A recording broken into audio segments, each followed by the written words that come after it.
Hey guys, tonight we're traveling back to 8th century China. Dust on your boots, wind tugging at your sleeves, and a scroll tucked tightly under your robe. You're not a warrior, not a scholar, not even a wandering monk. You're a postman, one of the most quietly vital and absurdly brave roles in the Tang Dynasty. Your job? To carry imperial messages across thousands of miles of empire. Mountains, rivers, thieves, the occasional wild yak. And you have to do it fast, quietly, and without getting robbed. Or, worse, delivering your message to the wrong hands. Spoiler, you probably won't survive this. But don't worry, you'll do it anyway. So, before you get comfortable, take a moment to like the video and subscribe, but only if you genuinely enjoy what I do here. Let me know in the comments where you're watching from, and what time it is for you. Now, dim the lights, maybe turn on a fan for that soft background hum, and let's ease into tonight's journey together. You set off from the edge of a town that smells like sesame oil and ironwork. Chang'an is far behind you, and ahead lies the tea country, then the mountains, and beyond that, borderlands where imperial control turns more into a suggestion than a rule. The road is wide, but not luxurious. Dirt mostly, paved in some parts, rutted by carts in others. You travel light. Your satchel carries only the scroll, a cloth-wrapped ball of rice, and a small carved token that identifies you as part of the Chai, the Imperial Courier Service. Flash it at checkpoints, and in theory, people step aside. In theory, along the roadside, farmers bend under the weight of millet bundles. They barely glance at you. You look like one of them, intentionally so. The Tang Dynasty invested heavily in camouflaging its messengers to make them less appealing targets for bandits. You wear muted colors, nothing shiny, and your boots are wrapped in cloth to muffle your steps. You blend in, sort of. The Empire, during its golden age, has built a complex network of roads that stretch from the Korean peninsula in the east to the borders of Persia in the west. You walk along one of these arteries. It's not glamorous, but every few miles, you pass a milestone carved in low stone. They show distance, direction, and the occasional graffiti. One scratched symbol resembles a fish. You're pretty sure it's a warning. A passing ox cart groans its way past. You nod at the driver. He nods back. You both understand something important. Neither of you is here for conversation. You continue walking. The air grows cooler. The road inclines slightly. You pass a shrine tucked under a crooked cypress tree. You stop, briefly, and bow. Not because you're religious, but because it's what's expected. Better not to draw suspicion. One wrong look, one wrong step, and a local warlord spy might be watching. Now, here's your first real test. The river crossing. No bridges here. Just a rope ferry run by a man whose beard is longer than your patience.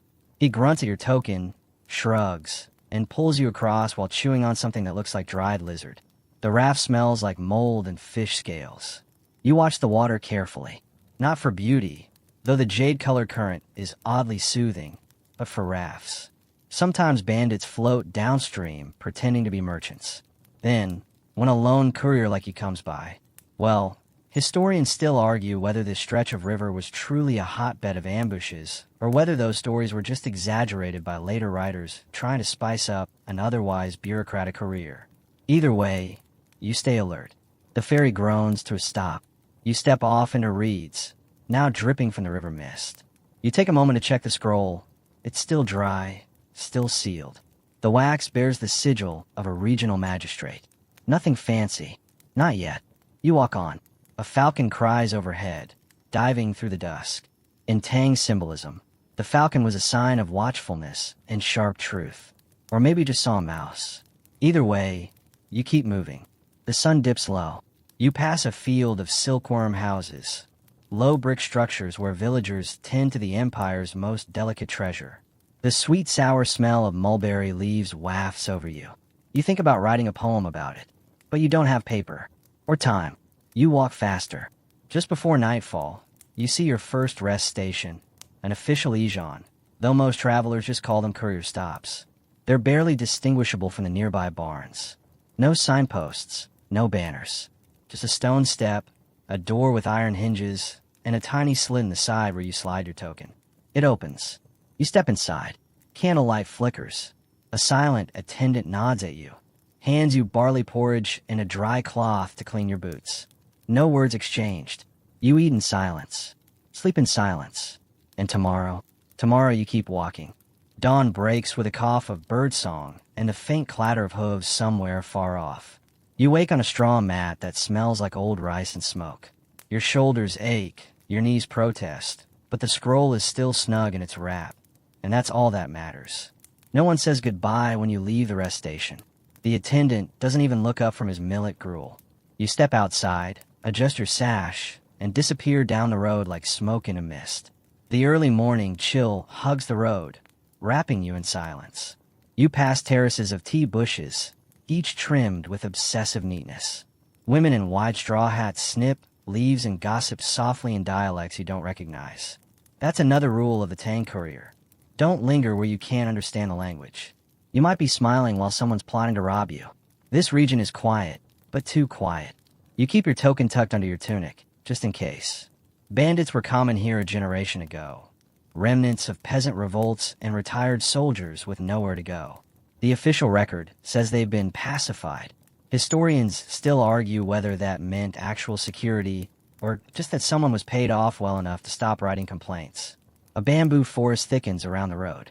The path narrows. It creaks underfoot. You slow your pace, eyes scanning the undergrowth. Here's where it helps to be boring. You hum a little tune, off-key, forgettable, vaguely irritating. Something a person with nothing worth stealing might hum. That's the game.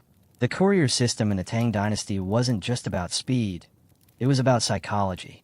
Officials knew couriers couldn't fight, so instead, they made them invisible. Uniforms weren't flashy, and routes were rotated constantly. You might be carrying a letter today, a small box of spices tomorrow, a sealed jar of medicinal leeches next week. Even you wouldn't know what you were carrying half the time. That's on purpose. Mid-morning, you spot a relay horse tied under a pine. It's old, gray, and probably full of opinions, but it's better than walking. You flash your token at the stable hand asleep under a tarp. He grunts, checks a board with tally marks, then waves you off. No words. Tang administration at its finest. You mount. The horse smells like wet wool and stubbornness. It plods forward, slightly crooked but steady. The advantage of the relay horse system was revolutionary for its time. Horses stationed every 30 to 40 li, about 10 miles, meant that a courier could change mounts often, keeping up the pace without breaking the animals. You feel like a ghost flying from saddle to saddle. Except your back hurts, your toes are cold, and your left ear won't stop ringing from the wind. Along the way, you pass a small roadside shrine to the god of safe travel, painted with chipped lacquer and flanked by wilted chrysanthemums. You drop a single copper coin in the offering bowl and whisper something that might be a prayer, or might be a passive-aggressive complaint. Soon, a town looms ahead, Shanwei, if your memory serves. It's walled, but only just. A crumbling archway opens into a knot of clay houses and steep-tiled roofs. You're supposed to check in with the local magistrate. The scroll you carry is addressed to him. Inside the office, a cramped, musty chamber that smells like burnt ink and nervous sweat. You wait while a clerk in a moth-eaten robe squints at your token. He nods once, disappears, then returns with a teapot and the world's smallest cup. You sip and pretend to enjoy it. Eventually, the magistrate arrives. His robes are crisp, his beard combed to a mathematically impossible point. He doesn't greet you, just gestures for the scroll. You hand it over. He breaks the wax with a carved nail and reads. Then, without looking up, he snaps his fingers. A second scroll appears.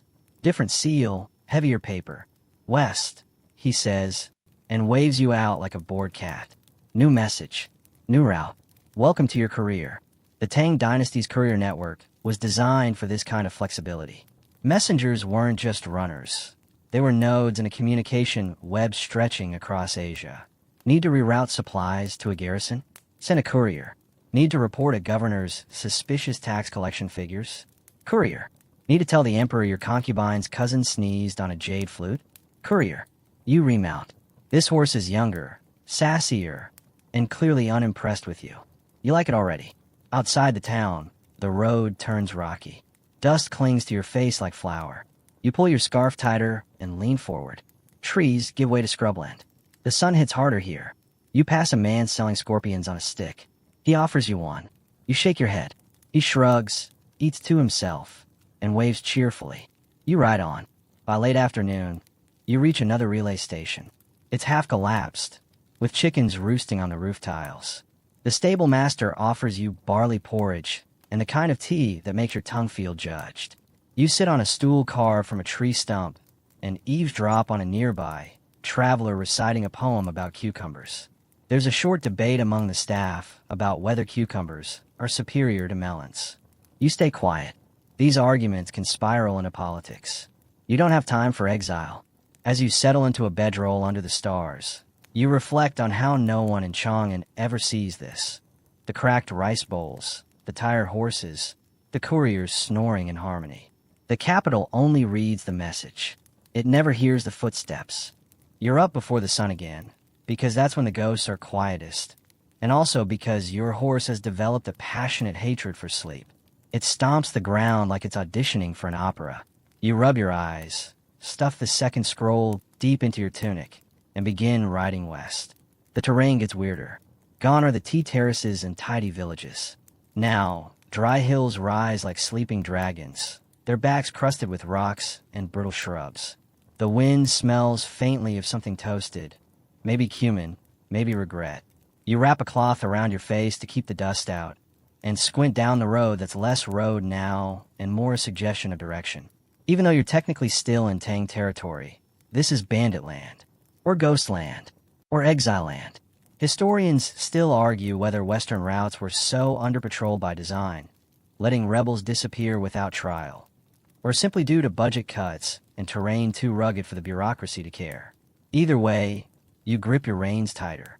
The horse, of course, chooses this moment to become deeply philosophical and start walking sideways. You mutter soothing nothings and bribes, and eventually it agrees to go forward again. You pass a withered mile marker carved with half-legible Tang script. Someone has scrawled over it with charcoal. Don't trust the man in red. You don't know what it means, and frankly, you don't want to know. You don't meet anyone in red today, which feels like a small win. The further west you go, the thinner the support. Relay stations are now spaced further apart, and the staff seem more optional. The last one was manned by a single boy who tried to convince you his goat was the assigned courier horse. You didn't fall for it, mostly because the goat kept trying to eat your scroll. But here's the thing. You're not just surviving, you're succeeding. You've learned to tell a safe village from a sketchy one by the smell of their dumplings. You know how to sleep sitting up. You've learned that sometimes pretending to be slightly sick is the best way to avoid being asked questions. You crest a hill and spot a caravan in the distance. Traders heading toward the capital with bolts of silk, bundles of pepper, and at least one caged monkey. You nod to them as you pass, but say nothing. Couriers don't chat unless necessary. Every minute spent talking is one less minute getting away from whoever might be following you. That's the secret fear they never write about in the official histories. Sometimes, you're not just delivering news. Sometimes, you're the news. It was common for Tang couriers to carry sensitive information. Royal decrees, assassination orders, internal audits. If you're intercepted, you're not just a target. You're a threat. That's why some scrolls were written in cipher, others sealed in wax, so complicated it required official heat stamps to open.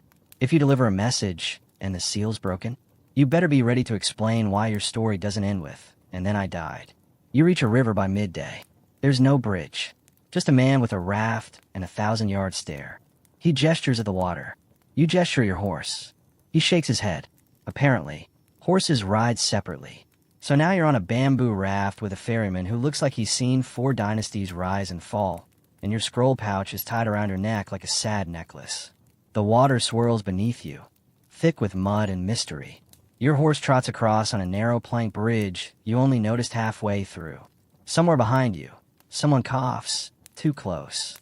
You glance over your shoulder. No one, just trees. You remind yourself not to be paranoid. Then you remind yourself that paranoia kept the last courier alive long enough to quit. Once you're across, you thank the ferryman with another copper coin and mount up. The next stretch is forest again, thicker and moodier than before. You ride under a canopy so dense it filters out the sun. The air smells like mushrooms and damp rope. Every snap of a twig behind you feels like a drumbeat. To calm your nerves, you recite poetry. Badly. The Tang elite would cringe, but you don't care. If a tiger's going to eat you, it might as well be while you're quoting Du Fu. After a while, the path widens. There's a side trail to the left, marked with a stone painted red. You stop. The scroll is addressed to a garrison near Mount Tianji. The map says west, but the old man at the last station said something about a shortcut. Historians still debate the accuracy of those maps. Some say Tang maps were impressively precise. Others argue they were aspirational geography at best. You weigh your options and go left. If you die, at least it'll be in pursuit of efficiency. The shortcut turns out to be less a path and more a rocky series of compromises. Your horse makes his displeasure clear, but he follows. After an hour of climbing, you find a watchtower, long abandoned, its stairs eaten by moss and years. You peek inside and find a forgotten message tube under a loose floor tile, empty, sealed with dust. It's a reminder. Not every message arrives. Some stories just stop. The wind rises as you reach the top of the ridge. Below, a small outpost sprawls. A few buildings, a training yard, guards half-heartedly sparring in the late afternoon heat. You make your way down. The guards glance at you, then your token. One of them whistles. "Courier's here," he mutters, and someone inside groans. You're shown into a room that smells like sweat and lacquered wood. The commander, a woman with a scar across her cheek and a voice like gravel, snatches the scroll from you and eyes the seal. She breaks it, reads silently, then nods. "No thank you. No tea. Just tell Chang'an it's done." Then she hands you a new scroll. You sigh, smile politely, and step outside. The sun is setting, staining the sky orange and tired. Another route, another ride, and you haven't even had dinner yet. You're eating roasted barley out of a wax cloth bag, perched on a rock that's doing a poor impersonation of a chair. The garrison outpost behind you has already forgotten you existed. The commander didn't offer food, shelter, or even a grunt of appreciation. Classic. Still, you don't take it personally. Couriers are shadows, seen, but not really seen. You're just a moving part in a very large, very creaky empire, like a tendon in the elbow of a dragon. The new scroll you've received is heavier, bound in oiled silk, and sealed with 3 different insignias, none of them familiar. You sniff the outside, which feels silly, but sometimes they soak the fabric with cinnamon oil to signal urgency. This one smells like horse sweat and ink, which, to be fair, is also your current perfume. It's too late to ride far, so you find a spot in the trees, hobble your horse again. He's an escape artist, and settle in under your travel cloak. Sleep comes in hiccups. You dream of falling, of messages that keep rewriting themselves, of the man in red. By morning, the scroll is still in your pouch, and your horse hasn't bolted. Small mercies. You head north now, deeper into a stretch of land where settlements flicker in and out like campfire ghosts. This route takes you along old army paths, stone-laid roads cracked with weeds and history. You pass broken mile markers, some toppled, others smeared with messages. The tea shop in Wulian lies, and tell may her father's alive. Historians still argue whether those messages were desperate graffiti or part of a secret courier code system. Either way, you commit them to memory. May deserves a fair shot. Around midday, you stop at a halfway station hidden behind a ridge of stone that looks like a sleeping camel. The station keeper is older than the mountain and twice as judgmental. He eyes your token, your seal pouch, and your dusty boots. "Fast or secure?" he asks. You blink. "Sorry." He grunts. "If you want a fresh horse. Fast or secure?" "Ah, that game. See, not all horses are equal. Some are bred for speed. Others are trained not to panic at sword-waving bandits. You can't have both. Not unless you're royalty. And your tunic still has that dried noodle stain from 3 days ago, so definitely not royalty." "Secure," you say. He nods, vanishes into the stable, and returns with what appears to be a cow in disguise. You don't argue. The beast is slow but steady, and it seems to like you, which already makes it better company than half the humans you've met this week. Back on the road, you start climbing. The air gets thinner, the trees smaller. Birds give up and fly lower. The path winds along cliffs, sometimes wide enough for 2 horses, sometimes barely wide enough for 1 regretful footstep. You keep your weight forward and your prayers vague. There's a checkpoint halfway up, manned by 2 guards who clearly drew the short straw. One's napping, the other's trying to fix a broken spear with twine and hope. They wave you through after glancing at your seal. No questions, no search, but just as you pass, one of them calls out, "Be careful." Heard there's movement near the temple ruins. You nod like you know what that means. You don't. As you continue upward, the sky shifts color, blue diluted with gold. You spot crumbling towers ahead, barely visible through mist. That must be the temple ruins. Legend says it was once a place of great healing, where monks copied texts that glowed with divine light. Now it's mostly home to snakes and squirrels with abandonment issues. You decide to ride past quickly, but the scroll's getting heavier. Not physically, it's still a roll of parchment and silk, but emotionally. There's something about the way it's wrapped, the way the seals feel warm in your hand, the way your horse occasionally pauses and snorts as if sensing more than you can. You pass a fallen archway covered in lichen. Underneath, someone has etched a message into the stone. If you're reading this, you're not the first. You don't stop. The road curves, flattens, then opens into a high plain. You can see for miles, grass, boulders, distant herds of wild goats. There's a stone house ahead, a way station, maybe? You approach, but something's wrong. No smoke from the chimney, no horse tied out front, no sounds of life, just silence and one swinging door creaking in the breeze. You dismount, careful. Tie your horse loosely, just in case. You push the door open. Inside, broken bowls, a trail of ink splatters, and a shattered message tube. Empty. You swallow. This was someone's post. Another courier's stop. Something happened here. You search the room. Not looting, just investigating. On the back wall, written in charcoal, he wears the wrong seal. You freeze. Remember the triple sealed scroll in your pouch? One of the seals doesn't match. You thought it was a local variation, a stylistic flair. What if it's not? You leave the house, saddle up, and ride fast across the plain. If this is a test, someone watching to see if you notice, if you react, then you want to be the courier who passes. Night falls. You ride under moonlight. The mountains cast long, jagged shadows like broken teeth.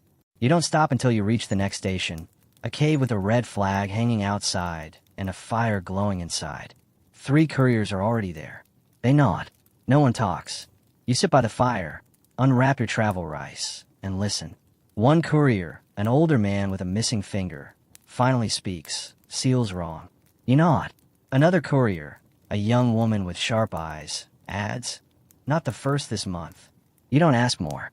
You just warm your hands and feel the scroll pulse in your pouch. Someone's playing games, and you're in the middle. You wake before dawn, eyes gritty, back stiff, and trust levels hovering somewhere between mild suspicion and full-blown conspiracy. The cave is dark, save for the last glow of embers, and the air carries that cold before sunrise bite that wraps itself around your bones like a wet robe. The scroll's still there, still sealed, still heavy with meaning. You mount up without fanfare. The others do too. There's no good morning, no handshakes, just a nod. The kind that says, "We're all in this. Whatever this is." Today's route dips low into river country. Mist clings to the reeds like gossip. The path here is narrow, soft earth flanked by waterlogged fields. Frogs chirp like broken flutes.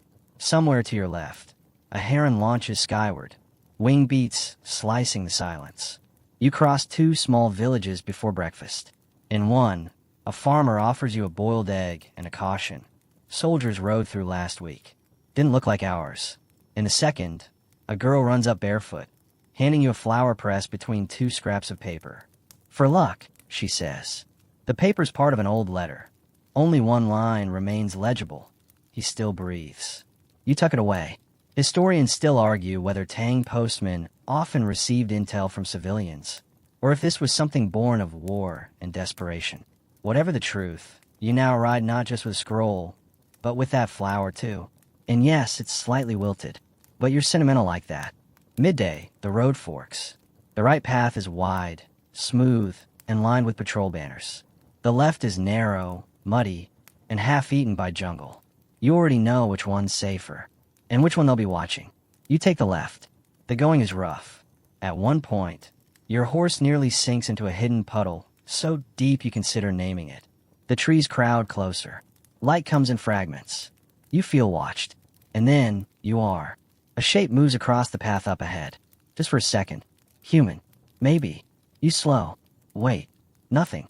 You continue, more cautiously now.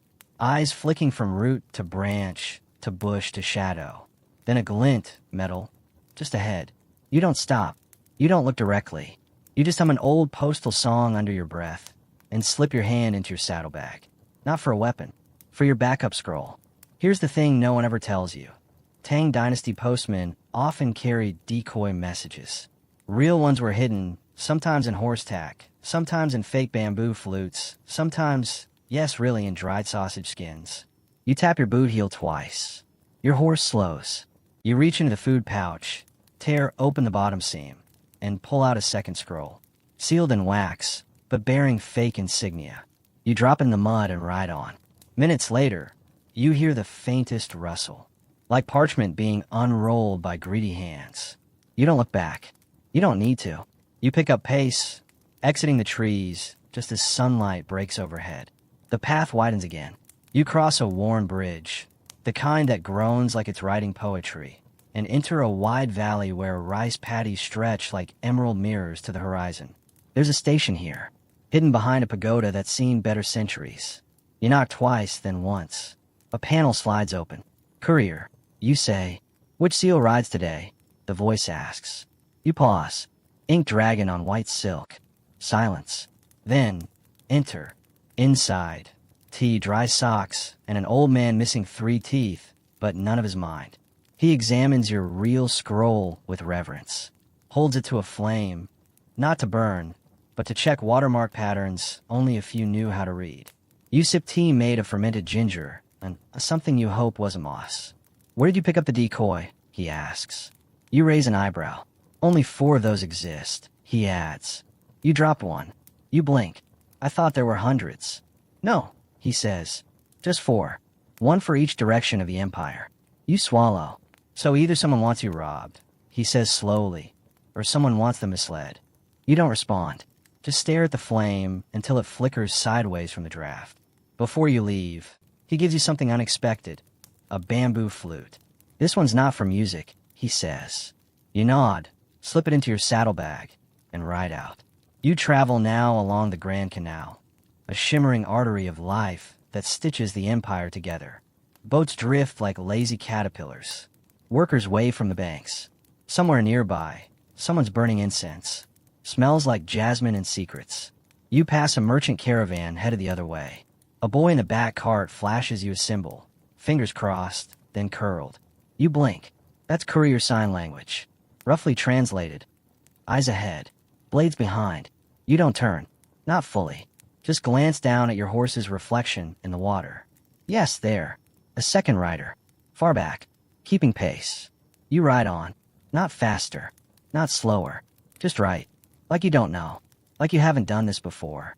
By nightfall, the canal curves east, brushing against the edge of a walled city. You don't go in. You take the outer path, skirting the moat, where frogs croak lullabies and lantern light flickers through bamboo slats like secrets trying to escape. The second rider's shadow still lingers, but always a little too far to be sure, a little too quiet to confirm. You camp beneath a gnarled cypress tree. You don't build a fire. Just lay there, saddle for a pillow, one eye open.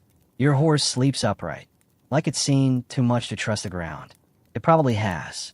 You think about that scroll. Not the fake one. The real one. The one now stuffed into the hollow of the bamboo flute, sealed with sap and a prayer. Whatever it says, it's worth risking your life for. And that makes you wonder, what if it's just poetry? Historians still argue whether some Tang couriers carried secret poems meant for emperors, laced with metaphors that spoke of rebellions, assassinations, or love affairs. Some say a single misplaced character could spark a war. Others claim the poems were decoys, beautiful distractions hiding military commands. You once delivered a scroll wrapped in silk with only 5 characters inside. The moon casts no shadow. To this day, you don't know what that meant. But 2 generals were reassigned the next morning. The wind shifts. You sit up. A twig cracks nearby. Just one. You draw your knife. Not with panic, but with the casual grace of someone who's done this before breakfast. Then a voice, low and rasping. Don't stab me. A face emerges from the reeds. Young. Dirty. Too thin. She's dressed like a farmer, but moves like something else. Courier? Spy? Or something worse. Someone between categories. I followed you, she says, as if you hadn't noticed. I was told to take your scroll. Who told you? She shrugs. They didn't give a name. Just money. How much? Not enough, she replies. You don't sleep with your mouth open. That earns her a half smile. You sheathe your knife. She sits down across from you, pulls out dried plums and an old biscuit. You eat in silence. After a while, she says, I was one of you once. Years ago, until I broke a seal. You raise an eyebrow. Not by accident, she adds. Ah, that explains it. A fallen courier. You've heard stories. There's even a proverb. Once the seal breaks, so does the path. Some say these outcasts were hunted by their own. Others say they became ghosts of the road, stealing from both sides, loyal to none. She chews slowly. But I didn't take it tonight. Why not? She looks up. Because you hid it in the flute. And that's a Tang Dynasty trick. Not Tang. Now it's your turn to be impressed. You study her. Could be bluffing. Could be fishing. Or maybe she just knows things no one should. I still need money, she says. So I'll travel with you until I figure out what else I can steal. Fair enough. The next morning, she's still there. You ride together. Not talking much. Just sharing the road. 2 people with pasts that sound more like parables. Along the way, she tells you something strange. There's a temple near Luoyang, carved into the mountain. They say if you whisper your message into the stone lion's mouth, it'll reach the emperor's ears. You glance sideways. And you believe that. I don't have to, she says. I've seen it work. You file that away under probably nonsense, but possibly crucial. Midday, you pass through a checkpoint. 3 soldiers, all tired, one picking his nose like it owes him money. They ask for papers. You hand over a forged route charter, complete with the latest imperial emblem. A phoenix rising from bamboo. Completely fake, of course. The real symbol this season is a crane among reeds. But these guys don't seem sharp enough to care. Still they pause. What's in the flute? One asks. Songs, you say. The girl, let's call her Ink for now, begins to play. Horribly. Deliberately. The soldiers wince. One waves you through just to make it stop. After that, the terrain grows harsh. Hills roll like frozen waves, covered in thorn bush and loose shale. You dismount and lead your horse by the reins. Ink comes to herself, walking barefoot. Doesn't hurt. Everything hurts. Eventually you get bored of caring. That's grim, but fair. You may camp on a rocky ledge. From here, you can see the great road in the distance, a ribbon of trade and treachery. Caravans like ants. Firelight blinking from 100 camps. Ink tells you about the time she saw a courier bury a scroll inside a dried fish and toss it into a river, trusting the downstream relay to net it out. Another time, one etched a message onto a tortoise shell and set it loose. Did it work? No idea. Maybe the tortoise still has it. You both laugh quietly. Later that night, while you pretend to sleep, you feel her touch the saddlebag. Just gently, testing the seams. You let her. She doesn't find the scroll. She won't. In the morning, she's gone. But she leaves a note scratched in a bark with charcoal. Flute safe. I owe you nothing. See you west of the lake. The road calls again. You answer with boot and hoof. Today, the wind carries dust, but also song. From somewhere deep in the hills, someone is singing about a river that remembers names. You don't know yours anymore. Not really, but your horse does. So you ride on. The mountains loom larger now. You push into them by early afternoon, where the path narrows into a bone-white trail scrawled across cliffs like an afterthought. The air smells of stone, old moss, and thunder waiting its turn. Your horse hates it, keeps snorting, glancing back like maybe you consider turning around. But you don't. You never do. The trail bends above a ravine, so steep, it looks like the earth cracked open just to make your day harder. Down below, a river. Fast, silver, and loud enough to swallow shouts. There's an old rope bridge up ahead, sagging like your patience. You test the ropes. Ancient hemp, frayed by wind and monkeys. Still holding, for now. You lead your horse across. One hoof step at a time. Don't look down. You do. Everyone does. Halfway across, you hear a buzz. Not bees. Arrows. Thunk. One lodges into a plank beside your boot. You don't even flinch, just grab the reins tighter and mutter, "Not today." You bolt across the last few meters and duck behind a boulder. A shadow moves up on the ridgeline. Bandits, maybe. Or worse. Deserters from the frontier wars. Some of those guys wore stolen armor and hollow eyes. Historians still argue whether Tang border outposts employed ex-bandits as scouts, or whether it was just an excuse for letting thugs wear official vests. Either way, these guys didn't get the memo about not robbing messengers. You double back, take a goat path, follow it into a grove of pine and lichen where the air goes still and green. There, in the middle of nowhere, sits a man, wearing postman gray, eyes closed, legs crossed like he's part of the landscape. You don't say anything at first. Just observe. He's older, face like cracked clay, thin beard braided into a knot. Beside him, a satchel, Tang style, marked with a faded crimson seal. You finally speak. You dead or meditating? He opens one eye, smiles like an old fox. Can I be both? You sit. Not close. Not far. I thought I was the only one on this trail. You're not. None of us ever are. You just stopped noticing. He introduces himself as Crane. Might be his name, might be a joke. Crane tells you he's a relay keeper. Lives here. Doesn't travel anymore. Instead, couriers leave scrolls in a hollow rock near his fire pit. He reads none of them. That's the rule. That's the burden. Then he pauses. But sometimes I read the outside. The outside? He reaches into his satchel and pulls out a scroll. The silk is wrapped with embroidered warnings. For imperial eyes only. Do not break seal. Beware the ink demon. The last one's new. People get creative, Crane says. Especially when the content's dull. He offers you tea boiled with pine needles. Bitter. Tastes like old secrets. You sip anyway. Then he tells you something strange. There's a kind of writing only couriers know. A sideways script. Not taught in schools. Hidden between the lines of real letters. Tells you where danger is. Where safe food lives. Where bandits sleep and who pays them. You lean in. It's in the bends of the characters. The ink pressure. Even the paper smell. You laugh. Sounds like nonsense. Most things worth knowing do. Crane replies. You spend the night under his canvas roof. Not quite a tent. Not quite a home. Just enough to keep the weather from stealing your breath. At dawn, you wake to find him writing. Not a letter. A map. Of memories. Names of dead riders. Locations of ambushes. Times of snow. He gives it to you. Take it. Won't help you, but it'll remind you. Of what? That someone's already failed where you're about to. Cheerful fellow. You pack up. Check the flute. Still there. Untouched. You whistle a broken tune. The wind answers. You ask Crane one last question. Why stay out here? He points to the sky. You see that hawk. You squint. There's no hawk. I do, he says. Then turns and disappears into the trees. You mount your horse and move on.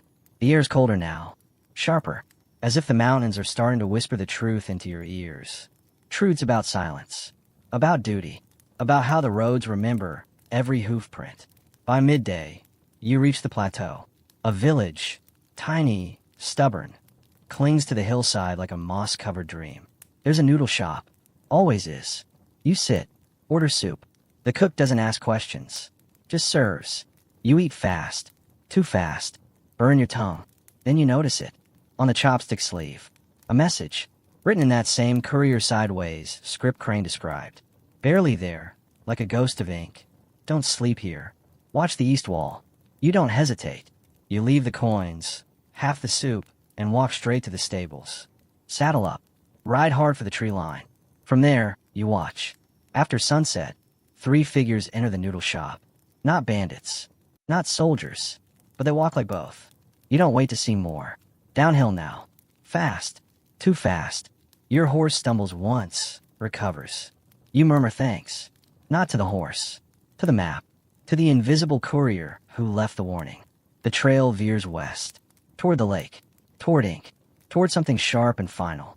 You don't blink for miles. The trail curls like a dragon's tail. Tight. Unpredictable. A little smug about how many travelers it's thrown off over the years. You ride cautiously now, scanning the underbrush for movement, but it's the sky that catches your eye.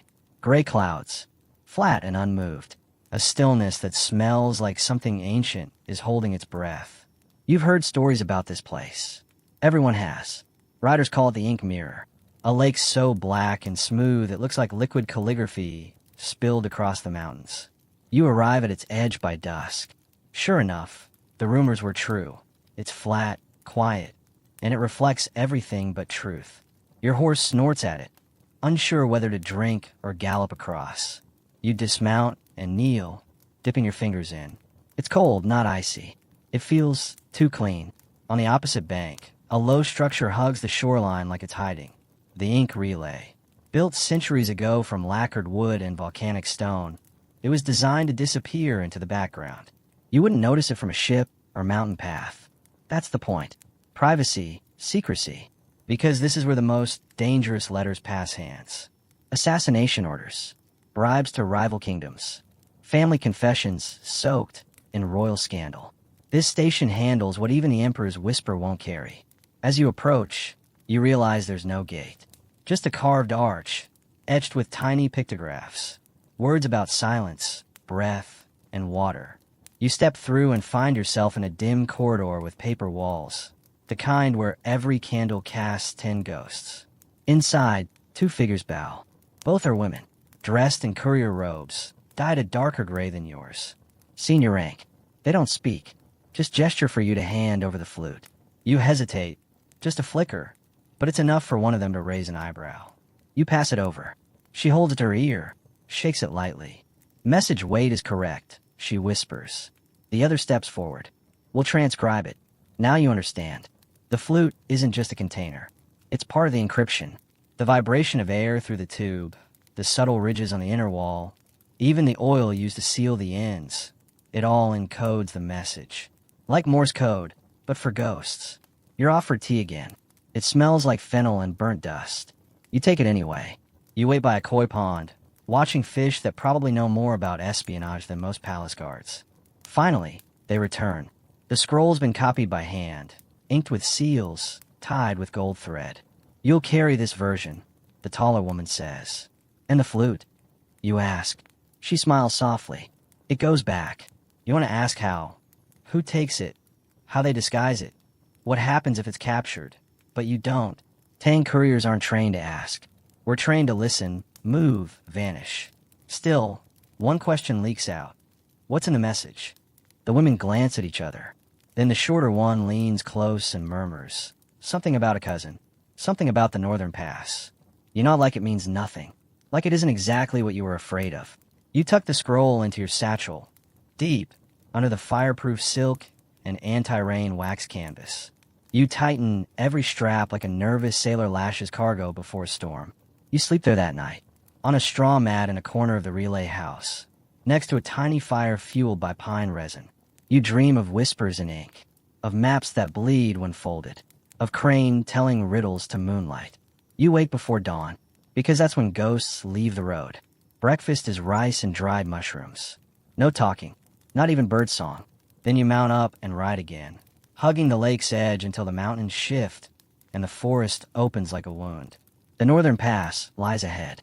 The land changes with every hoofbeat. Trees grow stunted and paranoid. The wind cuts sideways now, whispering secrets you'd rather not hear. By noon, you reach a checkpoint. Not a friendly one. A tent. A fire. 3 guards. Not Tang uniform. Not rebels either. Mercenaries. They wave you down. One steps forward, smiling like he's practiced it. Where you headed, courier? You keep your voice even. West. Chang'an. He nods. Mailbag looks heavy. You nod back. So does your sword. That earns a grin. He steps aside, lets you pass. But his eyes linger. And you know what that means. You're marked. You ride faster, taking the cliff path instead of the main road. Riskier, but less predictable. Around a bend, you find an offering. Laid in the middle of the trail, a wooden box, tied with blue string. You stop. Dismount. It could be anything. Bait, a trap, a thank you from a mad monk. You open it. Inside, a single sesame cake. Still warm. You eat anyway. Why? Because sometimes kindness is real, even out here. Plus, you're starving. Later, the road splits. One fork climbs steeply toward a stone fort long abandoned. The other dips toward a valley thick with fog. Your scroll doesn't say which to take, but the ink smear on its edge, shaped like a bent pine, you choose the valley. As you descend, the mist thickens. Your world shrinks to the sound of your own breath. Then laughter. Not human. Foxes. 4 of them, sitting on a rock, watching you pass. One of them tilts its head like it knows your name. Some Tang couriers believe foxes are spirits of failed messengers, returned to guard the mail routes. Others say they're just nosy. You bow to them anyway. You never know who's listening. And the scroll in your satchel, it's starting to feel heavier. Like it's growing. Like it wants something. You try not to think about that. Just keep writing. The fog clings to you like a whisper, thick and cool, wrapping your cloak tighter around your shoulders. Every step forward feels like stepping into a dream where edges blur and sounds soften into a muffled hush. The valley opens wider now, trees bending low as if to whisper secrets meant only for travelers like you. Your horse picks its way carefully through the damp underbrush, nostrils flaring at the unfamiliar scents, the sweet musk of wild orchids mingling with the faint metallic tang of hidden streams. Somewhere in the distance, a lone bamboo flute plays a soft, haunting melody that seems to echo your own cautious heartbeat. You glance down at the scroll, safely tucked beneath your satchel's flap. The gold thread gleams faintly in the mist, an almost hypnotic shimmer reminding you of the weight of your mission. The message inside might change the fate of entire provinces, or maybe it's just a petty family quarrel dressed up in imperial secrecy. Historians still argue whether these intricate courier codes were truly unbreakable or simply a well-guarded illusion. Suddenly, a rustle to your right. You freeze, heart tickling your ribs like a mischievous child. Out from the fog steps an old man, leaning on a crooked staff carved with dragons and clouds.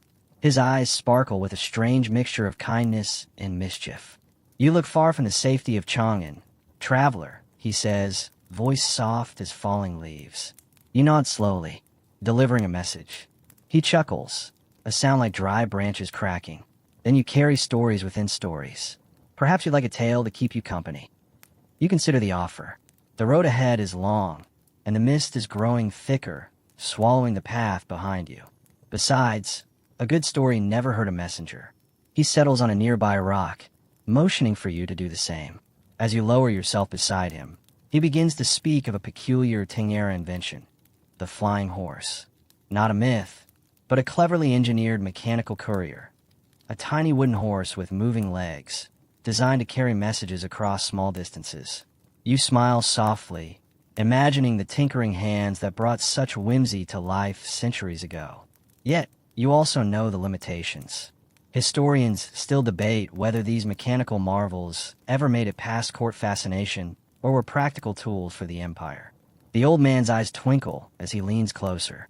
Some say the flying horse was the ancestor of your own iron horses, the mighty steeds that race along the Silk Roads today.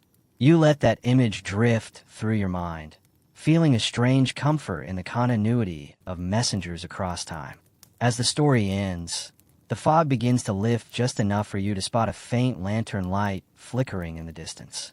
Your journey resumes, the old man's tale lingering in your thoughts like the last notes of a lullaby. You mount your horse again, feeling the scroll's weight steady your purpose. The valley's shadows retreat as the sun pushes through, promising that even the most obscure paths lead somewhere. And somewhere, beyond this mist, your message waits for its moment. The day begins with the pale glow of dawn barely touching the horizon as you saddle your horse outside, a bustling post station nestled on the edge of a fertile river valley. The sweet scent of wet earth and early blossoms mixes with the faint hum of villagers stirring. The Tang postal system pulses quietly beneath this peaceful scene, a vast network connecting the sprawling empire's corners like invisible silk threads. As you mount your horse, you feel the familiar mix of excitement and caution. You are not merely a traveler. You are a vital link in the empire's communication chain. Letters and messages entrusted to you carry the weight of emperor's commands, merchant contracts, and the whispered hopes of families separated by miles. Yet, with this responsibility comes danger. Bandits, harsh terrain, and unpredictable weather all threaten your journey. Historians still argue whether the Tang Dynasty's postal couriers were more esteemed soldiers or humble servants, but there's no doubt their role was indispensable.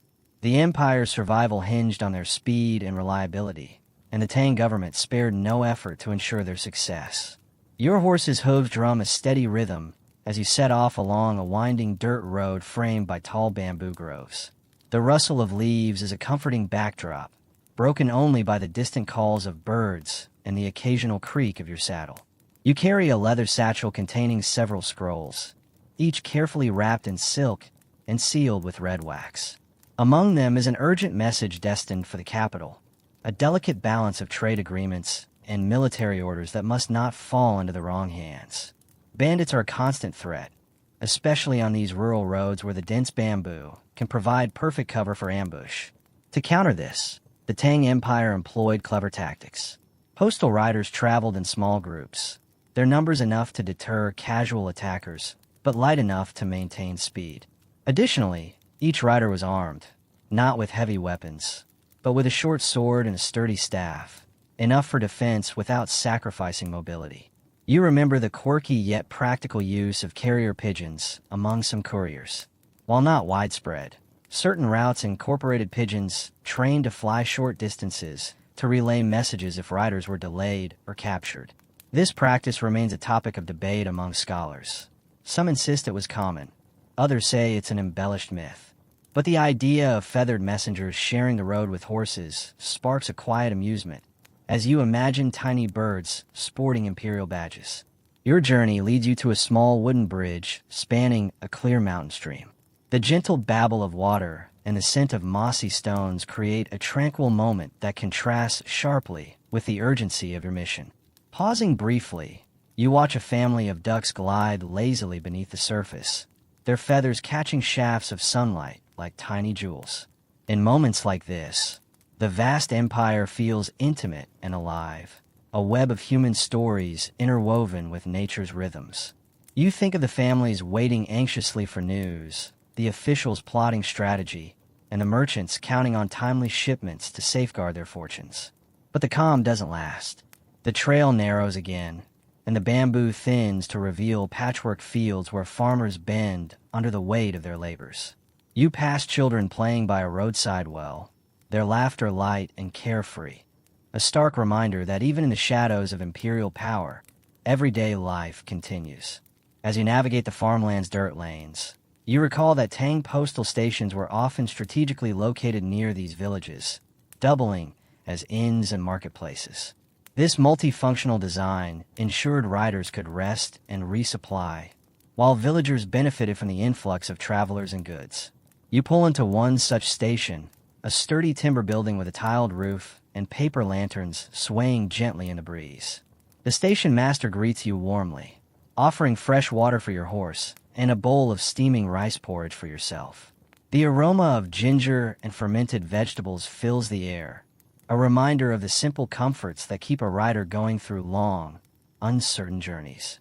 Inside, you meet other couriers exchanging news and warnings of road conditions ahead.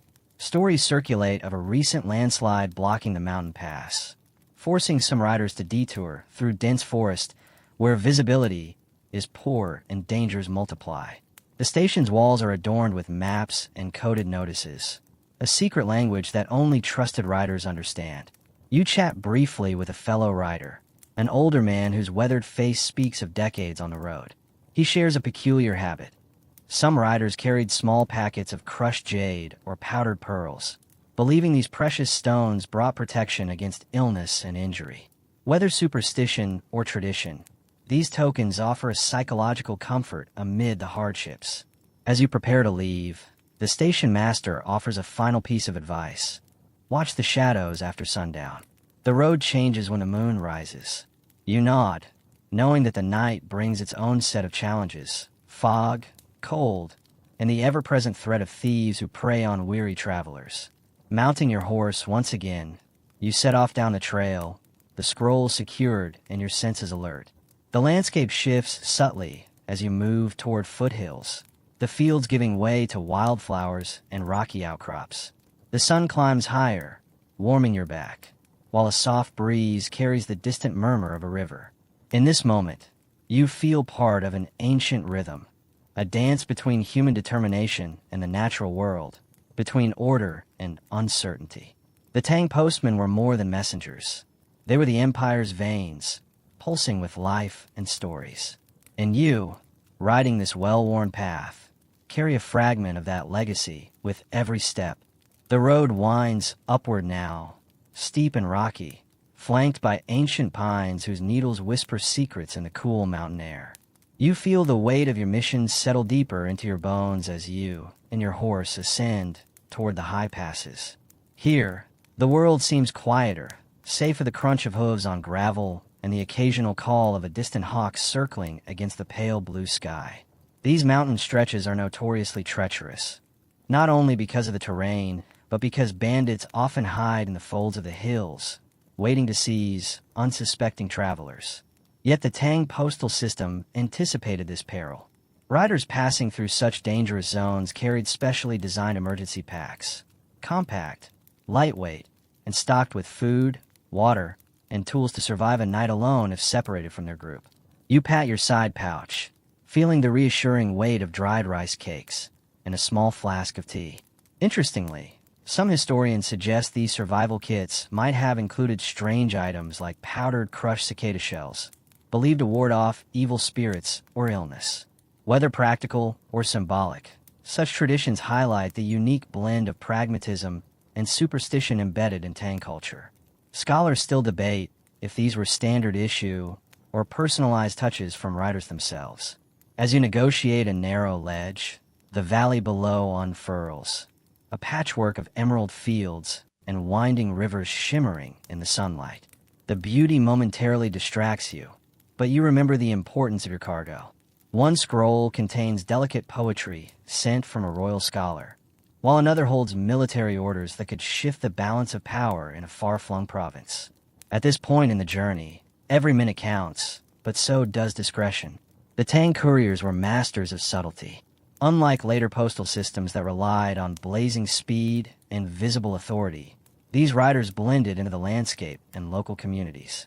Their clothing was simple, mostly cotton or hemp tunics dyed in muted earth tones, designed to avoid attracting attention or envy. You adjust your cloak, feeling the soft fabric brush against your skin. Beneath it, a small leather pouch holds a set of tiny seals, your personal mark of authenticity. Without these seals, no letter could be trusted, a safeguard against forgery or interception. The government maintained tight control over these seals, issuing them only after rigorous background checks and extensive training. Speaking of training, your memories drift to the rigorous preparation you underwent before being entrusted with such responsibility. New couriers practice for months, learning not only writing skills, but also cryptography, survival techniques, and even basic medicine. The path of a postal rider was as much about knowledge as endurance. One odd detail stands out. Some riders carried small, folded wooden tablets engraved with mnemonic verses, helping them remember complicated routes or secret instructions. Imagine juggling a horse's reins while reciting ancient poetry to yourself. That's multitasking at its finest. A sudden rustle nearby jolts you back to the present. You tighten your grip on the reins, eyes scanning the underbrush. A pair of deer burst through the trees, startled by your approach. Their fleeting presence offers a moment of calm, reminding you that this wild land belongs not just to humans, but to creatures whose lives intertwine quietly with yours. Descending now into a narrow gorge, the path becomes slippery, the stones slick with moss.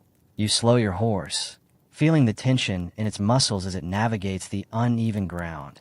The air grows cooler and damper, carrying the faint scent of pine resin and earth. Nearby, you glimpse an unusual sight, a cluster of earthen mounds covered with small wooden markers. You remember this as a sacred resting place for travelers who never completed their journeys, those lost to accident, illness, or attack. The markers are simple, adorned with carvings of lanterns and lotus flowers, symbols of guidance and peace. You pause for a moment of quiet respect, the weight of countless stories pressing gently on your heart. It's a sobering reminder that while the Tang postal system was a marvel of organization and efficiency, it was also a human endeavor filled with risks and sacrifices. Continuing along the trail, you notice a change in the landscape. The towering pines give way to flowering shrubs and fruit trees, their blossoms fragrant in the warm afternoon sun. Local villagers have carved terraced fields into the hillsides here, cultivating tea and mulberries for the silkworms that feed the empire's famed silk trade. This agricultural bounty is crucial, not just for food, but as a source of economic stability. The letters you carry sometimes include instructions on managing harvests or taxes, mundane but vital communications that bind the empire's vast regions. Arriving at the next postal station, you find it buzzing with activity. Riders from other routes are arriving, exchanging messages and tales. The air is filled with a mingled sense of horse sweat, cooking fires, and ink-stained paper. The station keeper, a burly man with a graying beard, greets you with a nod and gestures toward a rough wooden bench where you can rest.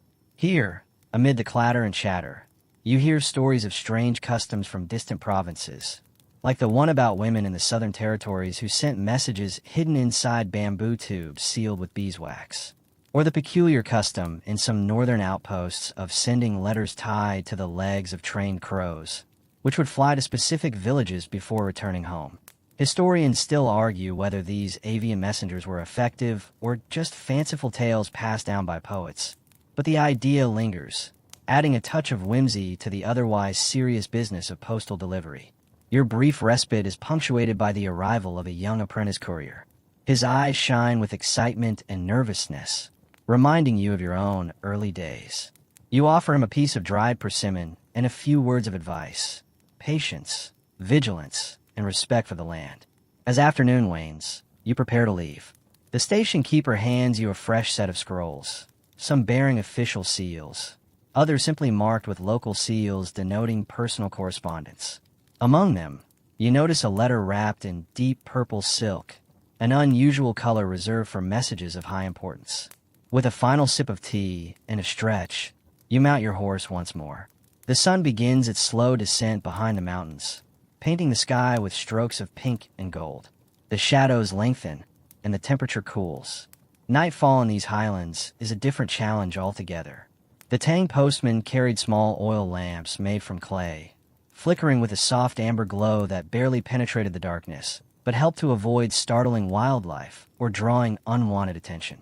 You tuck the lamp securely in your saddlebag, along with a bundle of paper fans, useful not only for cooling, but as signaling devices in emergencies. The system of signals used by postal riders remains partly shrouded in mystery, with historians debating how complex and widespread it truly was. Your path now leads through a narrow forest trail where the sounds of night insects create a symphony of gentle chirps and rustles. The air is thick with the scent of damp leaves and wildflowers. You take a deep breath, savoring the quiet. Riding steadily, you keep your senses alert but allow your mind to drift, imagining the network of couriers and stations stretching like a living organism across the vast empire. Each rider plays a crucial role, weaving a fabric of connection that allowed Tang China to flourish. The road is long, and the night is still young. You push forward, a solitary figure illuminated by starlight, carrying messages that transcend distance and danger. The night deepens, and the trail becomes a ribbon of shadows weaving through dense forests and silent hills. You can feel the cool night air settle around you, a gentle cloak that soothes your muscles and sharpens your senses. The moon hangs low, pale and steady, casting a silvery glow that makes the leaves shimmer faintly. It's the kind of night where every sound, every rustle of a twig, every distant hoot, feels amplified, both eerie and strangely comforting. Your horse's steady clip-clop breaks the silence, a rhythmic pulse that guides your thoughts. Riding through the darkness, you are reminded how essential night travel was in the Tang postal system. While daylight brought its own dangers, bandits, harsh weather, scorching heat, night demanded a different kind of vigilance. Yet the couriers learned to harness the quiet hours, using darkness as both cover and companion. One of the lesser-known facts about Tang night riders is their use of subtle signals. Tiny lanterns covered with red or green silk filters to communicate without shouting or drawing too much attention. A green lantern meant all clear, while red warned of trouble ahead.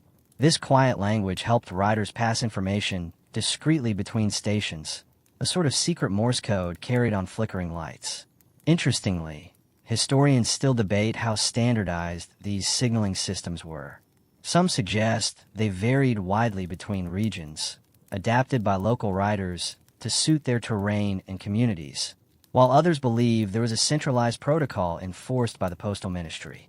The truth might be a blend of both, an organized framework layered with local improvisation. As you navigate the twisting path, the trees thin out to reveal a small, serene lake reflecting the moonlight like a giant mirror. The water is calm, broken only by the occasional ripple of a fish or the soft flap of a night bird's wings. It's the perfect spot to pause briefly, letting your horse drink, and you stretch your legs. Here, the Tang postal riders' routines reveal another fascinating blend of discipline and humanity. Despite the urgency of their tasks, they took care to rest properly, knowing that exhaustion was their enemy. Some stations offered simple bedding, straw mats and quilts, while others provided small huts where riders could warm themselves by a fire or share a quiet meal with fellow couriers. You unwrap a piece of preserved meat and some steamed buns from your pack, the aroma warm and inviting in the cool air. Eating slowly, you notice how food played a subtle but vital role in the courier's journey. Meals were designed to be nutritious but portable, often made with ingredients that could withstand long travel without spoiling. Dried fish, pickled vegetables, and rice cakes were staples. A curious detail that often surprises people is that some riders carried small vials of fermented hawthornberry juice, believed to aid digestion and boost energy. While not every courier would have carried such remedies, this tradition hints at the early use of natural supplements in everyday life. Scholars still argue whether these were common practice or niche remedies known only to a few. Refreshed, you mount your horse again and prepare to tackle the next segment. A long stretch through an open plateau known for sudden winds and drifting fog. The vastness of the plain makes you feel exposed, the horizon a distant blur where earth and sky almost meet. It's a place that demands constant attention. A moment's distraction could send you off course or into danger. The Tang Postal Service had strict instructions for riders crossing such open areas. Stay low, follow landmarks closely, and avoid riding in single file to reduce the risk of ambush. You notice small cairns, stacks of stones, placed at intervals, guiding you like ancient breadcrumbs. These markers, maintained by local communities, were part of a shared effort to keep the routes safe and navigable. You recall a quirky anecdote. In some regions, postal stations employed trained dogs not just for protection, but to help find lost riders or warn of approaching trouble. These canine companions were valued members of the network, their keen senses adding an extra layer of security. Your thoughts wander to the social status of the postal riders themselves. Unlike the common assumption that couriers were mere messengers, Tang postmen often held respected positions in their communities. Their knowledge of geography, politics, and local affairs made them valuable conduits of information. Many were literate and well-trained, sometimes serving as informal diplomats or intelligence gatherers. You tighten your cloak against a sudden chill. The wind has picked up, carrying with it the scent of sagebrush and wildflowers crushed beneath hoof. Riding steadily, you glance down to see a small leather pouch hanging from your belt, a container for your official documents and personal seals. These seals weren't just symbols of authority, they were keys to trust. Without them, any message could be dismissed as counterfeit, causing delays or worse. Interestingly, some couriers had their own personalized seals, used to mark correspondence within local networks or families. This practice points to a layered system of authentication, blending official and private communication. Historians debate whether these personalized marks ever caused confusion or undermined the central postal authority. As you near the end of the plateau, thick fog begins to roll in, swirling around your horse's legs and muffling sounds. Visibility drops to mere feet. You slow to a cautious trot, relying on memory and the faint outlines of the cairns to keep your bearings. This kind of fog was notorious for disorienting travelers. Some riders carried small bells, their jingling sound used to maintain rhythm and reassure both horse and rider. The bells also served as signals to others, preventing accidental collisions on narrow mountain paths or busy stations. You recall reading that in some cases, couriers would light small bundles of aromatic herbs, like mugwort or wormwood, believing the smoke could ward off malevolent spirits lurking in the mist. Whether superstition or psychological comfort, such practices illustrate the human side of this demanding job. Suddenly, the fog begins to thin, revealing a cluster of lanterns hanging outside a modest wooden building, a postal relay station. The glow is warm and inviting after the chill and silence of the plateau. As you approach, a group of riders huddled around a fire greets you with nods and quiet smiles.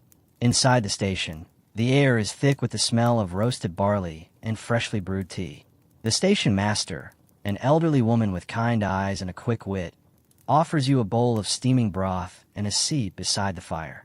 This moment of camaraderie is a treasured reprieve, a chance to exchange news and stories. She tells you about recent challenges, a surge in bandit activity nearby, delays caused by heavy rains, and the curious case of a missing scroll rumored to contain secret imperial plans. The riders listen intently, their faces a mix of concern and determination. You share a quiet laugh over tales of a courier who once mistakenly delivered a love letter to a military general, causing a minor scandal that had everyone shaking their heads in disbelief.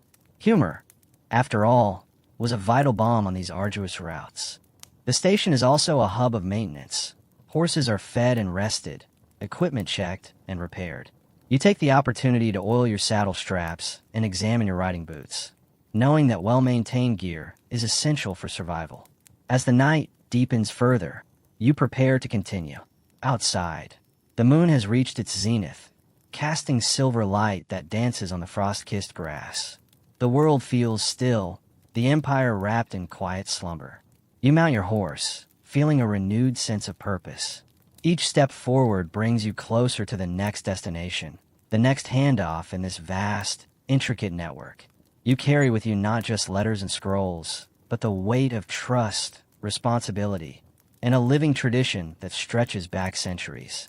Tonight, like countless nights before, you are a silent thread weaving together the Empire's vast tapestry, steady, vigilant, and ever moving through the folds of time and space. You set off from the warmth of the relay station, the night air crisp against your skin, and the steady beat of your horse's hooves a comforting rhythm beneath you. Ahead lies a stretch of dense woodland, notorious among couriers for its labyrinthine trails and unpredictable dangers. The trees stand tall and close together, their branches weaving an almost impenetrable canopy that filters the moonlight into eerie patterns on the forest floor. As you enter, the familiar scents of pine and damp earth fill your senses, mingled with a hint of something less natural, a faint smokiness that tells you of nearby human activity. You know that this forest has long been a refuge for bandits and highwaymen who prey on travelers and couriers alike. The very thought sends a shiver down your spine, though you try to mask it with a wry smile. After all, you probably won't survive this ride unscathed, if you're lucky. The Tang Dynasty's postal riders faced such threats daily, yet their survival wasn't merely a matter of luck or luck alone. It was the product of carefully honed strategies, cunning, and sometimes sheer bravado. Unlike the romanticized image of a lone rider fearlessly confronting danger head-on, the reality was far more complex and, dare we say, ingenious. One fascinating but lesser-known fact is that these riders often traveled in pairs or small groups through dangerous stretches, sharing the risks and watching each other's backs. This practice, while sensible, also had a psychological edge. Bandits were less likely to attack a well-organized group than a solitary courier. Yet historians still argue whether this tactic was widely enforced by the imperial postal system or left to local discretion, varying according to the dangers each region presented. You tighten your grip on the reins, eyes scanning the shadows for any sign of movement. The forest is alive with nocturnal sounds, the occasional snap of a twig, the hoot of an owl, the rustle of unseen creatures. Every sound could be an ally or a threat. As you press deeper, you catch sight of a cleverly disguised signal, a small bundle of twigs arranged in a peculiar pattern on a low branch. This was a bandit sign, meant to warn fellow thieves that a courier was approaching, or alternatively, to mark a safe spot for ambush. The postal riders were trained to recognize these subtle markers, and sometimes to erase or replace them with their own signs indicating safe passage or warnings. You recall a quirky detail from old courier manuals. Some riders carried tiny mirrors or polished metal discs to flash sunlight or moonlight as covert signals between distant stations. These reflective devices could send coded messages over surprising distances, a primitive form of optical communication long before the days of telegraphs or cell phones. It's amazing how innovation in communication is as old as civilization itself. Suddenly, a figure emerges from the shadows, a man clad in worn leather, eyes sharp and calculating. Your heart races, but you keep your calm. This is a bandit, no doubt, and the encounter is inevitable. But the Tang postal system was not unprepared. Riders were often armed with light, curved swords or short spears, designed for quick defense rather than prolonged combat. Speed and skill trumped brute force. You draw your sword with practiced ease, the metal whispering through the air. The bandit snarls, stepping forward, but you remember that flight was often the best defense. Postal riders relied heavily on their horses' speed and stamina to outpace danger, not just their weapons. A brief skirmish ensues, more a dance of quick movements and sharp parries than a brutal battle. You use every trick learned over countless miles. Feint, dodge, strike, then retreat. Eventually, the bandit, frustrated by your agility and unwilling to risk serious injury, disappears back into the dark. Breathing hard, you press on, adrenaline mingling with the chill of the night. Your horse senses your tension and moves steady beneath you, as if reassuring you. The incident is a stark reminder of the risks embedded in every delivery, the silent threats that shadow the Empire's arteries. Yet, amid this tension, there's a strange camaraderie born of shared danger. When you finally reach a small clearing, you find another courier waiting, a young woman whose eyes gleam with determination despite the grime and fatigue etched on her face. The Tang postal network thrived on such connections, a web of human links knitting together distant provinces. You exchange your messages and news in a few hushed words, then swap a quick meal, a hardened rice cake and salted pork, before she takes off down the next leg. These handoffs were critical. Delays could cascade into chaos, so precision was paramount. In the clearing, you notice the remnants of an ancient practice, small piles of stones, each carefully balanced, called spirit markers. Couriers and travelers would add stones to these piles as offerings for safe passage, a ritual blending spirituality with practicality. It's a reminder that even the most practical systems were interwoven with the beliefs and superstitions of the people. Historians debate the extent to which such spiritual customs influenced official policies. Some argue that imperial authorities tolerated or even encouraged these traditions to foster goodwill and morale among riders. Others see them as grassroots phenomena, reflecting local culture's resilience within a centralized empire. You settle briefly beside a dying fire, letting the warmth seep into your bones. Your thoughts drift to the animals that accompany you on this journey. Horses are the obvious partners, but you also carry small birds. Messenger pigeons trained to carry brief messages or signals when terrain or danger made direct travel impossible. This use of pigeons was a remarkable early form of aerial communication, and though not widespread, it showcased the ingenuity of Tang logistics. Sometimes, the birds were released from mountaintops or towers, flying directly to the next station, an ancient drone of sorts, if you will. With the fire crackling low, you feel a sense of peace amid the wildness. The forest, for all its dangers, is also a place of life and mystery, a constant reminder of the Empire's vastness and the human effort needed to keep it connected. You recall a final intriguing tidbit. The Tang Postal Service employed secret codes to protect sensitive information. Messages were often written in cipher or disguised using obscure characters. This early cryptography ensured that if intercepted, The messages remained unreadable to bandits or spies. Yet, historians still argue how sophisticated these codes truly were. Some believe they were simple substitution ciphers, easy for trained riders to decode, while others suggest more complex methods, hinting at an early intelligence network operating beneath the surface of the empire. Rising from the fire's warmth, you prepare to leave the clearing, the forest's dark embrace waiting once more. The path ahead is long and uncertain, but you carry with you the weight of history, the legacy of countless riders who braved the same night. With a final glance at the stars peeking through the canopy, you spur your horse forward, disappearing into the shadows, the silent heartbeat of the Tang postal system pulsing beneath your feet. You leave the tangled forest behind, emerging into a wide, moonlit valley where the cool night air carries the scent of wildflowers and distant rivers.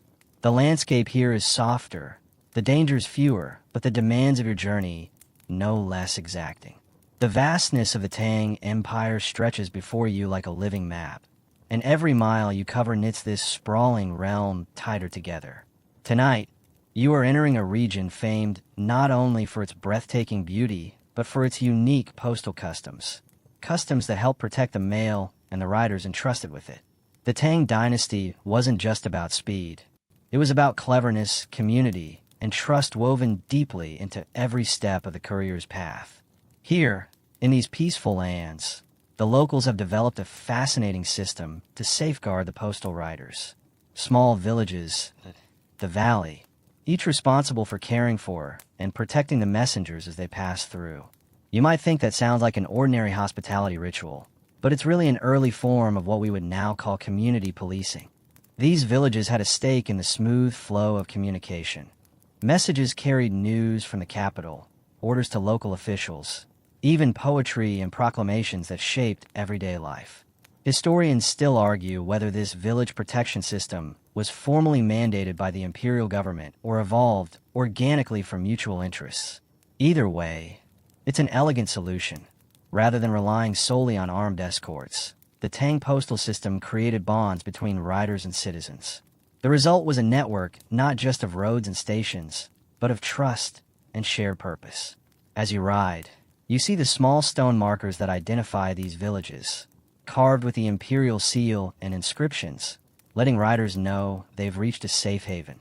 Each village has a designated postal guardian, a respected elder or local official responsible for organizing shelter, food, and protection for passing couriers. You stop at one such village, greeted by lantern lights spilling from wooden homes, the murmur of evening chores.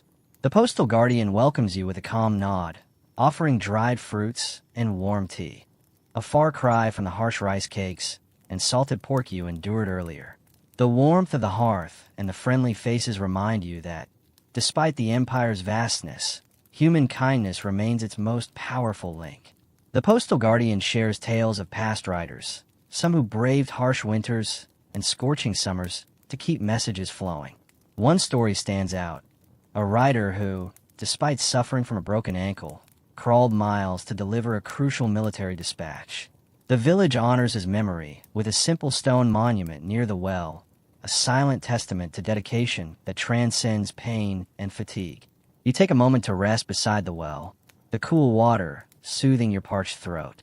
Nearby, children play quietly, imitating riders by carrying small sticks as mailbags. It's a gentle reminder that this system shaped not only the empire's administration, but the rhythms of daily life, inspiring generations to come. As you prepare to leave, the postal guardian hands you a small package wrapped in cloth. For the next rider, he says with a smile. It's a token of gratitude and solidarity, a tradition where riders pass along gifts or messages of encouragement. This simple gesture, historians suggest, played a subtle but important role in morale, binding the vast postal network in shared humanity. Your journey continues across rolling hills and quiet streams, the moon guiding your way. Here, too, you notice another curious custom. Roadside inns with postal rooms, dedicated exclusively to couriers. These rooms were modest, but thoughtfully maintained, offering a place to sleep without worry. The inns often displayed imperial edicts, emphasizing their duty to assist postal riders, a reminder that even private businesses played a part in the empire's communications. You pause at one such inn, where a kindly innkeeper offers you a rare treat: steamed buns filled with sweet bean paste, a delicacy not found on the road. You savor the soft warmth, the sweetness lingering on your tongue, and reflect on the small comforts that punctuate this grueling journey. Yet, not all was peaceful. This region's strategic importance meant it was also a hotbed for rival factions and political intrigue. Couriers were often entrusted with secret messages, encoded in ways only select officials could understand. The postal system became a subtle battlefield of spies and counterintelligence. One intriguing fact that stands out is the use of ghost letters, messages written in invisible ink made from plant extracts or animal products, visible only when heated or treated with special substances. This form of early espionage was both an art and a science, ensuring that sensitive information passed safely through potentially hostile hands. Historians still debate how widespread the use of such covert communication methods was, and whether common riders were trained in these techniques, or if they remained the exclusive tools of elite couriers. The secrecy shrouding these practices only adds to their mystique. As you ride onward, the night deepens and the valley's sounds grow softer. The rustling of leaves, the distant croak of frogs, the gentle splash of a stream. The world feels suspended in this delicate balance between light and dark, danger and safety, solitude and connection. You think back to the lessons of this region, that a system as complex as the Tang postal network thrived not just through imperial power, but through the cooperation of countless individuals, villagers, innkeepers, riders, and officials alike. Every small act of kindness, every whispered warning, every shared meal helped keep the empire's lifeblood flowing. Ahead, the faint glow of another relay station flickers in the distance, promising rest and renewal. You gather your reins, ready for the next leg, knowing that the journey is as much about the people you meet and the bonds you forge as it is about the miles traveled. With a final deep breath of the cool night air, you spur your horse forward, carrying the weight of history and the promise of connection through the quiet valley toward the dawn. The road ahead begins to climb gently, the terrain shifting as you approach the edge of a misty plateau. The cool night air thins, carrying whispers of pine and distant mountain streams. You can almost feel the breath of the empire itself here, vast, ancient, and humming quietly with the life of countless travelers who came before you. This final stretch of your journey feels different, somehow more solemn, as if the road remembers every rider who has ever passed this way. In this last section of your ride, you enter a region known for its stunning natural beauty, but also for its innovative postal safeguards that blend practicality with a touch of ritual. The Tang Dynasty's postal system, as you've discovered, was a masterpiece not just of engineering and administration, but also of culture, tradition, and a shared respect for the flow of messages across a sprawling empire. Here, the tradition of the postman's oath was taken seriously. Riders, upon beginning their service, swore solemn vows to protect the mail and deliver it faithfully, no matter the obstacles. These oaths were not just formalities. They were reinforced by ceremonies that blended Confucian ideals with local customs, reminding each courier that their role was both a duty to the state and a personal moral commitment. As you ride through this final stretch, you glimpse the quiet shrines built alongside the road, small wooden structures with offerings of incense, rice cakes, and paper prayers left by past riders and their families. These shrines honor the spirit of safe passage, a reminder that the journey is as much spiritual as it is physical. One interesting custom in this region was the mail drum, a wooden drum placed at relay stations that riders would strike upon arrival, announcing their presence and signaling the exchange of messages. The rhythmic beating served as a communal heartbeat, syncing riders with villagers and officials, marking time in the stillness of night and day. It's a sound that echoed across the hills and valleys, reassuring all that communication was alive and well. Historians still debate whether the mail drum originated from military signaling or evolved from folk traditions, but its symbolic power is undeniable. It connected isolated communities to the imperial center, weaving a subtle network of sound that accompanied the more visible trails and relay posts. As you draw closer to the capital, the landscape shifts again. Cultivated fields stretch out beneath the rising sun, and the distant silhouette of city walls appears against the pale morning sky. The final miles are quieter, the tension of the road easing as you approach the heart of the empire. You feel the weight of your cargo, the importance of the messages you carry settling into your bones. The capital itself is a marvel. Bustling markets, towering pagodas, and streets alive with merchants, scholars, and officials. Here, the postal system culminates in vast sorting halls where messages from across the empire converge, destined to be read, acted upon, or forwarded. Your journey ends at one such hall, where clerks carefully receive your sealed bundles. The air is thick with the scent of ink, paper, and burning incense, a sensory mosaic that marks the confluence of countless stories and secrets. You hand over the mail, your task complete, but the network you're a part of continues tirelessly. Before resting, you take a moment to reflect on the remarkable system you've been part of, a system that defied vast distances, political turmoil, and the ever-present threat of bandits through a blend of innovation, cooperation, and human spirit. The Tang Dynasty's postal riders were not just couriers. They were vital threads in the fabric of an empire, binding people, places, and ideas across time and space. As the city wakes and the hum of daily life grows louder, you find a quiet corner to rest, feeling the slow pulse of history beneath your skin. The journey may have ended, but the story of the Tang postal system, the ingenuity, the resilience, the moments of kindness and courage, lingers in the soft light of dawn. You close your eyes, the memories of wind in your face, lantern-lit villages, rhythmic drumbeats, and warm welcomes folding gently into your mind. The empire breathes around you, vast and enduring, its message carriers quietly honored in every whispered breeze and distant call. Slowly, your breath deepens, the world softens, and you drift toward rest, carried on the same timeless currents that once bore those riders safely home.